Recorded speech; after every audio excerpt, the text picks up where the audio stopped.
Hi everyone, I'm Jake. Welcome to Green World Product Training video. The topic that I'm going to talk about today is thyroid care. Based on my research and studies, what I discovered about thyroid disorders is that people suffer from thyroid disorders primarily because of lack of information, ignorance, and misdiagnosis. So in today's video, I'm going to provide you all the information that you need to understand all about thyroid disorders so that you can help yourself and also help your loved ones. At the same time, I'm also going to provide you all the resources and natural products that are available at Green World, which can help you in the prevention of thyroid disorders. So starting the video right away, first thing first that we need to understand is what is the thyroid gland and what are the functions of thyroid gland. As you can see on the slide, there is a butterfly shaped gland, what we call thyroid gland, which is located somewhere in this area inside our throat. Now let's quickly have a look at all the functions that are performed by thyroid gland in our body. So one of the primary functions of thyroid gland is to regulate our metabolic rate, means the amount of calories that we burn in performing various day-to-day activities, calories that we get by eating food. Thyroid hormones regulate the metabolization of carbohydrates, fats, and proteins. Then thyroid gland also support the formation of the red blood cells. It maintains electrolyte balance in our body. Thyroid gland also secretes a protein called thyrocalcitonin, which regulates the blood calcium levels in our body. Alright, so those were the basic functions performed by thyroid gland. Now let me explain that how does thyroid gland even perform those functions. So in our brain and also throughout our body, there are different glands. Okay, so primarily in our brain, there is a gland which is called a master gland. It's called hypothalamus. Hypothalamus releases a hormone. In case of thyroid gland, it releases a hormone called TRH, that is thyroid releasing hormone. What are hormones? Hormones are basically chemical messengers. They carry a message. So from the master gland, they carry a message, it reaches another gland, and then that gland performs the function. So that's how our brain regulates our entire body and different motor functions and other mechanisms in our body. Alright, coming back to the thyroid gland. So from the hypothalamus, TRH, thyroid releasing hormone, is released. That TRH then activates the pituitary gland, another gland in our brain, and then pituitary gland releases another hormone, TSH, that is thyroid stimulating hormone. That TSH then reaches our thyroid gland and stimulates it, as the name suggests, thyroid stimulating hormone. Now, after getting stimulated by TSH, thyroid glands start producing the hormones T4, and then T4 get converted into active hormone T3. T3 hormone then regulates our metabolism. That is how our body utilizes the stored calories and convert them into energy, and that's how our entire organism starts functioning. And as you can see in the slide, another hormone released by thyroid gland is calcitonin. Calcitonin performs the function of regulating the level of calcium in our blood. So this was the basic functioning and understanding of the thyroid gland and how it functions, how it releases the hormones. Now, in case of thyroid, primarily there are two disorders that we all have usually heard about, and those are hypothyroid and hyperthyroid.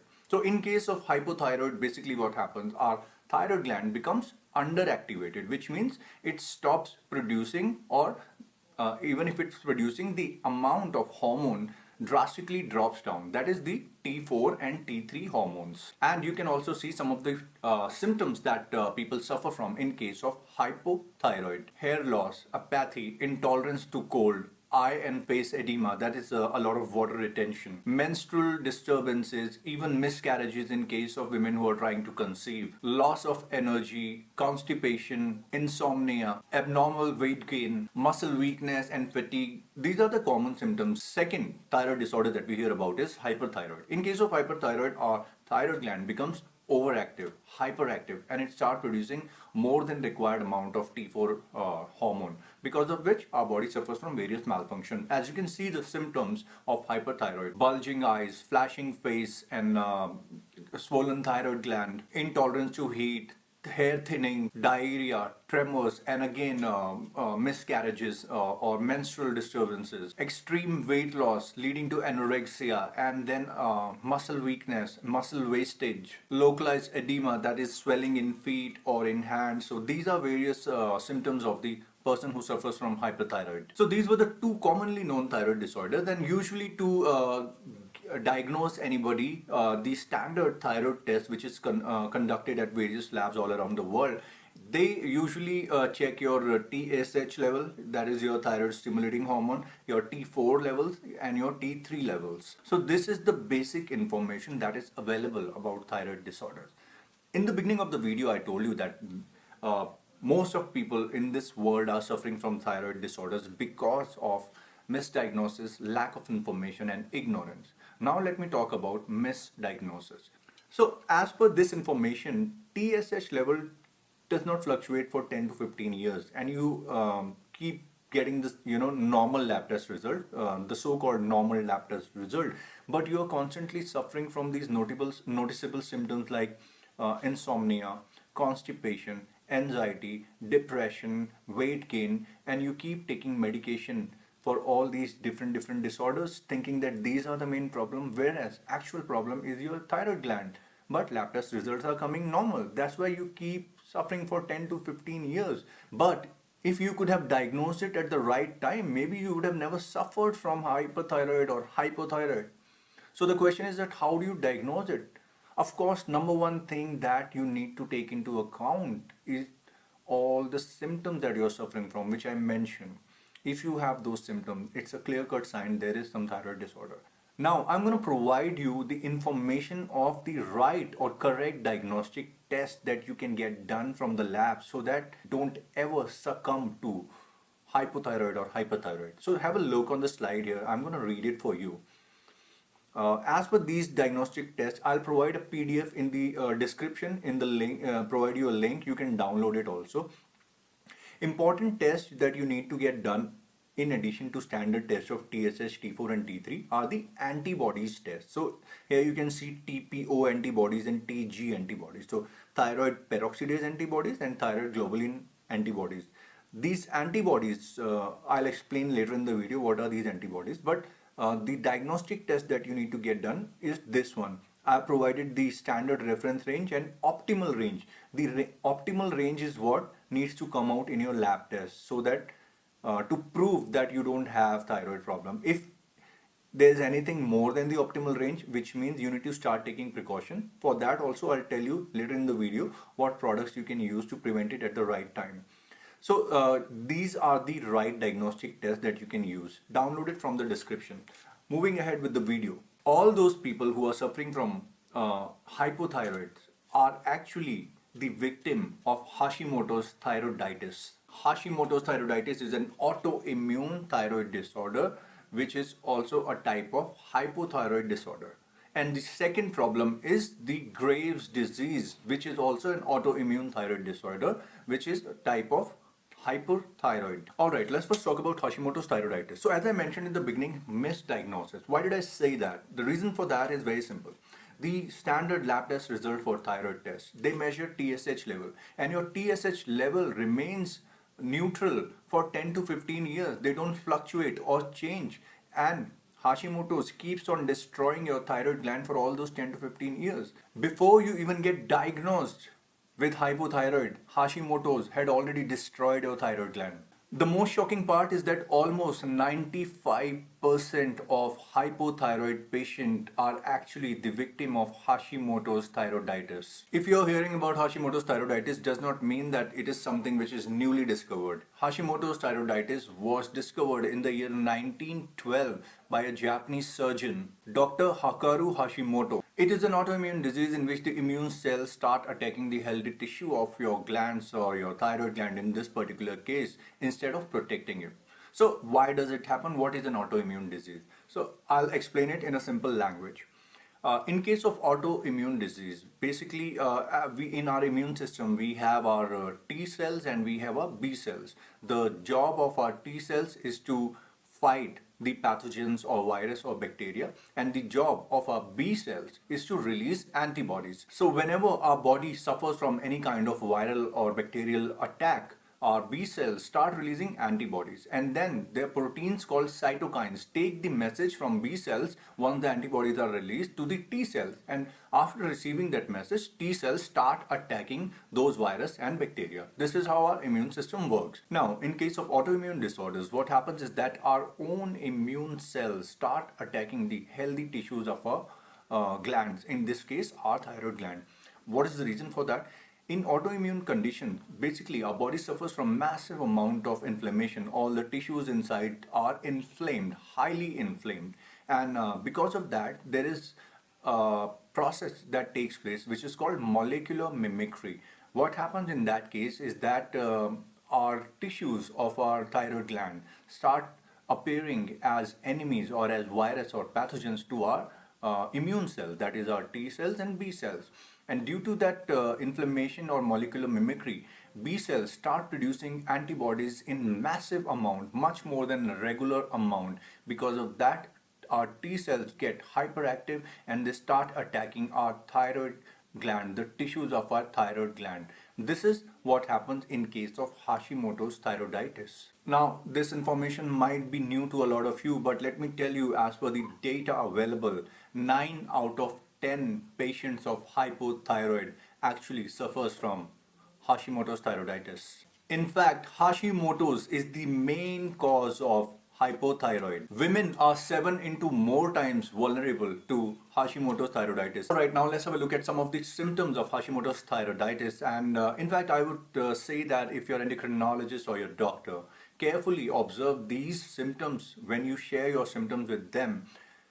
Hashimoto's can be diagnosed at the right time, and you might not have to ever suffer from hypothyroid in that case. So these are some of the symptoms: acid reflux, anxiety, brain fog, constipation, digestive problem, drowsiness, multiple food allergies, muscle soreness, palpitations or irregular heartbeat, low vitamin D, vitiligo, hair loss, heavy periods, joint pain, body weakness, weight gain. These are common symptoms which people need to be more careful about. So this is where the right information comes into play. We have to be careful and more observant about our own self, about our own body, and always keep these symptoms in mind. Now, because of Hashimoto's thyroiditis, there are more complications that people can suffer from, like these ones: increased risk of memory loss, like it can further lead to dementia or Alzheimer, increased risk of heart attack, type 2 diabetes, high blood pressure, and also compromised immune system, which can again make you vulnerable for a lot of infection. And one of the most painful side effect, or you can say a disease which results because of Hashimoto's thyroiditis, is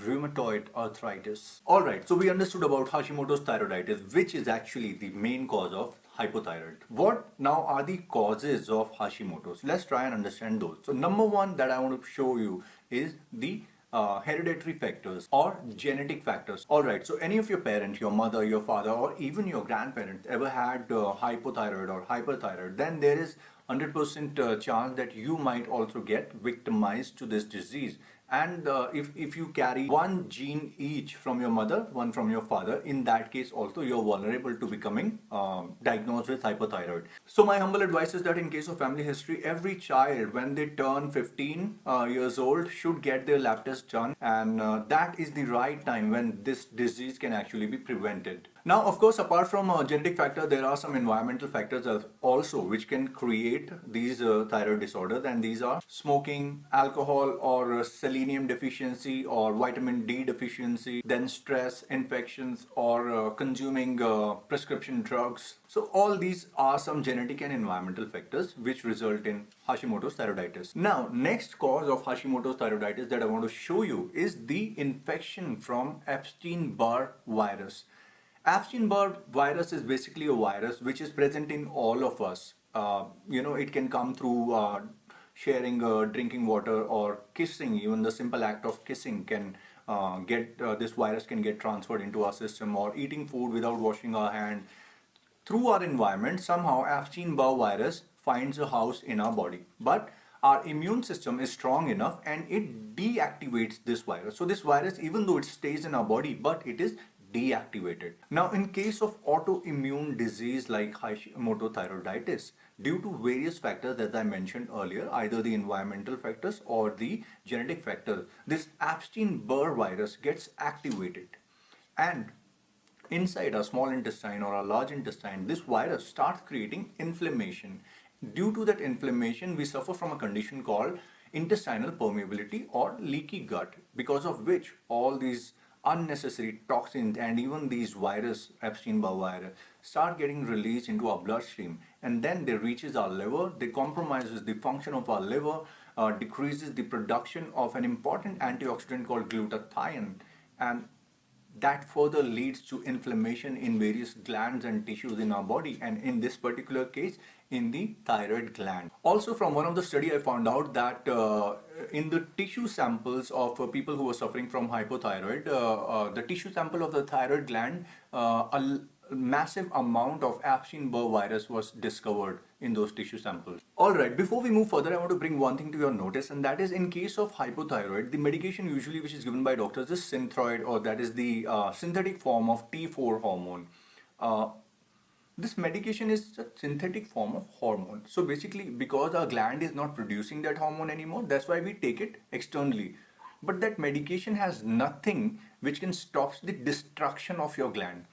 If you want to save yourself from this problem, or in future from removal of your thyroid gland surgery, you have to intervene with something which can stop the destruction of your thyroid gland. And for that, number one thing, as I mentioned, the Epstein-Barr virus, we need to deactivate this virus again. How do we do that? Naturally. So in green world, we have certain products which have been clinically or scientifically proven to deactivate the Epstein-Barr virus. So number one that I want to bring to your notice here is intestine cleansing tea. Alright, so in support of our intestine cleansing tea, I want to quickly share one clinical study or clinical trial with you. This was submitted in the medical journal. I'll quickly read it for you. You can see it on the screen. It was submitted in the US National Library of Medicine, National Institutes of Health. The main idea was that epigallocatechin 3 gallate inhibition of Epstein-Barr virus. So basically, EGCG is the main component of green tea, and that's what we are talking about here. In this study, we investigated the effects of tea polyphenols, epigallocatechin 3 gallate, that is EGCG, on EBV, that is Epstein-Barr virus, spontaneous lytic infection, and the mechanism involved in EBV positive cells. We found that EGCG could effectively inhibit the constitutive lytic infection of EBV. Cancer Research Institute, Zhangya School of Medicine, they conducted this study. So my advice to anybody who suffers from all these symptoms or have a problem of hypothyroid is to start drinking at least 2 to 3 cups of intestine cleansing tea in the morning. Alright, the second natural product that our company Greenwood offers in dealing with the Epstein-Barr virus infection is the Ganoderma Plus. I'll present another study to you. So this study was also submitted in US National Library of Medicine, National Institutes of Health. It was conducted in 2017. So according to the study, Tryptopanoids from Ganoderma lucidum inhibit the activation of EBV antigens as telomerase inhibitors. So tryptopanoids are basically the main active ingredient of Ganoderma mushroom. In the present study, 5 tryptopanoids were identified as the major phytochemicals in Ganoderma lucidum. Pharmacological evaluation in vitro demonstrated that these tryptopanoids were able to inhibit the activation of EBV antigen, that is the Epstein-Barr virus antigens. The tryptopanoids also inhibited the activity of telomerase, which is an enzyme associated with EBV infection, that is the Epstein-Barr virus infection. So Ganoderma, at Green World, we have been promoting Ganoderma since forever. And I would say that take at least 2 caps in the morning and at least 2 caps in the evening, and that should help you with EBV deactivation.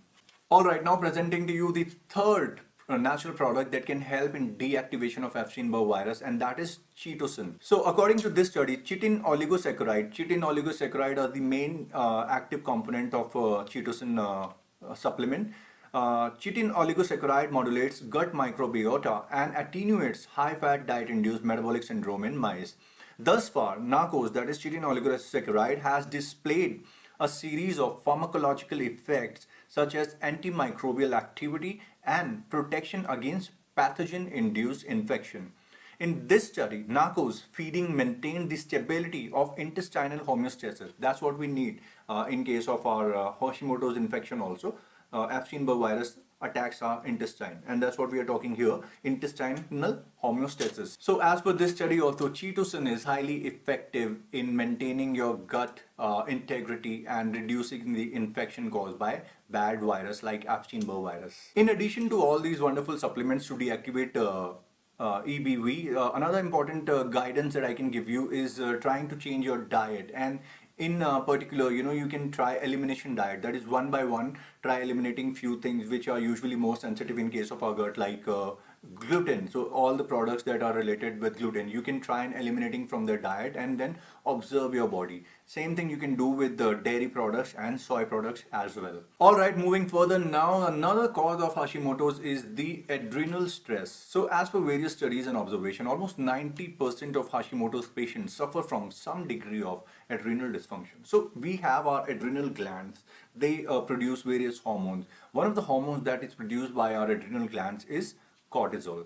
In case of adrenal stress, now when I say adrenal stress, any kind of stress that we get in our day-to-day life, work stress, education, examination, or bad relationship, financial stress, we have stress all around in our modern day life, and that stress create a stress in our adrenal gland. Because of that, adrenal gland starts secreting more cortisol, and that cortisol, when it's produced in high amount, creates inflammation. And as I mentioned earlier in the beginning of the video, that inflammation is one of the main reasons for molecular mimicry in cases of autoimmune disorders. Now, if you remember in the beginning of the video, I also mentioned that women are 7 times more vulnerable to Hashimoto's thyroiditis, and adrenal stress is one of the main reasons for that. So what happens in case of adrenal stress? As I mentioned, the glands goes haywire and they produce more cortisol. Adrenal stress also affects the stimulation of estrogen in our body, and because women, their main hormone is estrogen, when it is overstimulated in our thyroid gland also we have estrogen receptors.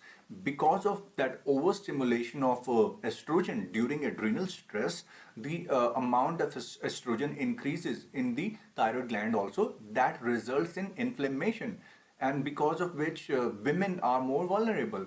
Also, that's why one of the reasons why a lot of women post-pregnancy or during pregnancy suffers from thyroid disorder. And reason for that is obviously hormonal imbalance caused by adrenal stress. Now, of course, one of the main thing that we can do is to control stress in our day-to-day life. We can do that by regular exercise, and we can do that by meditation also. But at Green World, we also provide one incredibly natural supplement, and that is Blueberry Eye Care Gel. I know the name is eye care gel, it is highly beneficial for eyes, but one main ingredient in this product is ginkgo biloba. Now I'm going to show you a study according to which ginkgo biloba is an adaptogenic. Basically, it helps our body to adapt to stress, and that's how ginkgo biloba has the effect of adapting to the adrenal stress and bringing our adrenal glands in control. So look at the study.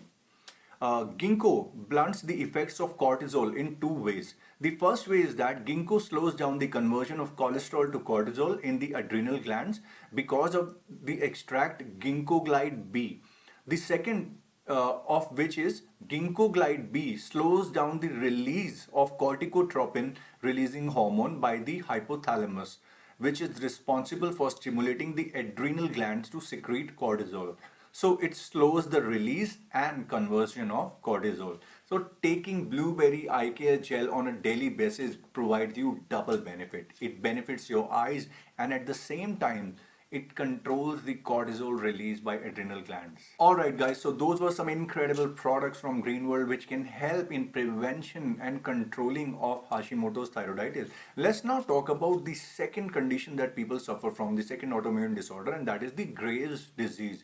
In case of Graves' disease also, our immune cells start attacking our thyroid gland, but in a different way. In this case, our B cells produces different antibodies, and because of which our thyroid gland starts secreting heavy amount of T4 and T3, and it also leads to swelling of our thyroid gland. So these are some of the products that we can take even in case of this autoimmune disorder, and primarily our chitosan, Ganoderma Plus, zinc tablet, and some of these incredible green tea like lipid care tea, pine pollen tea, and of course intestine cleansing tea. Alright guys, in the end, I would like to conclude with one simple message, and that is thyroid disorders can be prevented if you look at the symptoms, do the correct diagnostics, and take the right products. You don't have to really suffer from hyperthyroid or hyperthyroid ever in your life if you take right action at the right time. Alright guys, I'm gonna see you soon with another training video. Till then, take care.